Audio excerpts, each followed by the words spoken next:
If you may recall, from a libertarian perspective, when Thomas Jefferson invaded Libya, he did it with 105 Greek mercenaries. We can outsource our military in some cases if we need to. And it saves you money and actually fits well with the Constitution under letters of marque and reprisal. So that's certainly something that we have not taken into our formula enough. I sort of like the idea of seeing an American Foreign Legion like the French Foreign Legion. If we're going to have these alliances, we're going to have these people around the world, why not work more closely with them in that form? That's my radical idea for today. There you go. Any other comments on that? I don't know, we've caused more people to ask questions. Yeah. All right. Last question? Yeah. Last question. Yeah. I see so much damage having been done to the liberty movement by the misperception of Ron Paul's foreign policy positions. So, and I see it greatly carried over and disadvantaging Rand Paul, unfortunately. Do you think that there is truly a libertarian foreign policy position that arises out of the libertarian principles that we generally all agree on, or would we be better off just dropping the subject? Let's keep these answers short since we're on time. We'll do a 1 minute brief. Robert, why don't you kick us off? The problem with that, answering that, is if you ask somebody what a libertarian is, you know, that's 20 people, you get 20 different answers. I would keep a rough.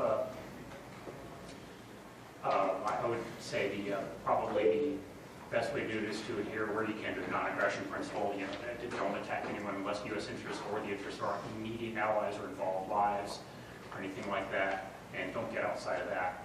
And I would try and keep it as vague as possible and as flexible so that we don't get pinned down. And if somebody finds the most ridiculous situation we get pinned into, and is aha, your policy is terrible. Okay. Yeah. I think Robert said something really important earlier when he said that Rand Paul has it right. And what I think is crucial about what he was saying is that I think that Rand Paul's learned how to articulate ideas and express a lot of things that we believe as libertarians in a way that the more establishment people or people that don't necessarily agree with us as libertarian Republicans or libertarians can find palatable.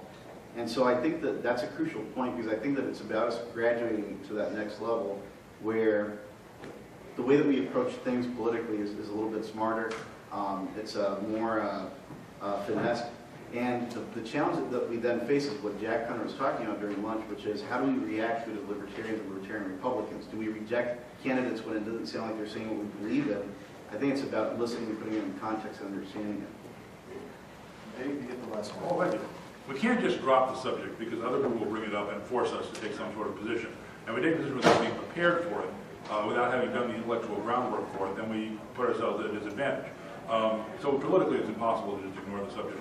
But that's why we're having this session here, and hopefully in the future there'll be more discussion of this, because we need to open up a dialogue among libertarians and figure out a place where libertarians can form a foreign policy that makes sense, that still preserves the non-aggression principle, but also preserves support for America's national interests, and doesn't look like we're just copping out of the whole subject altogether. Something that's a creative foreign policy, which does well for America's interests, but at the same time doesn't overextend us or put us in a bully position. And I think that such a position does exist. I think starting out looking at what Reagan did is a good place to start. And I think that if we're proactive about that and we get more people talking about it, I think we'll be able to open that up as an acceptable thing for libertarians to consider. I think that pretty much wraps us up. We're running late on time here, and we're going to have to get over to the business meeting. I'd like to thank our panel. I think these were nuts.